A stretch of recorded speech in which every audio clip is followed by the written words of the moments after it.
মানে আপনি তো দুর্গাবাবু, আপনি তো আদতে মানে একটা রংবাজ টাইপের লোক, মানে এই ধরনের, মানে আপনাকে তো আমি স্টুডিওতে আজকে যখন দেখছি একটা মানে লোক হয়তো বুঝতে পারছে না, সেই বীরভূমের সেই মাটিতে সাইকেল চালিয়ে একটা লোক দৌড়ে বেড়াচ্ছে সেই তপ্ত দুপুরে, যখন কেউ ছিল না বীরভূমে,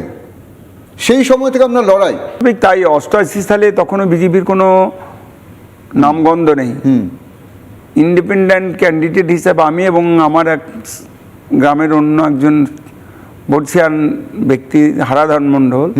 তারা বামফ্রন্টের বিরুদ্ধে প্রথম আমরা নির্বাচনে লড়াই করছি শুনেই সবাই অবাক, যে মধ্য গগনে যাদের সূর্য, সেই লেফটের এগেনস্টে আমরা যখন নমিনেশন ফাইল করলাম তখন থেকেই মানে অনেকেই মানে তাদের হারহিম করা না হলেও সন্ত্রাস প্রচ্ছন্ন ভীষণ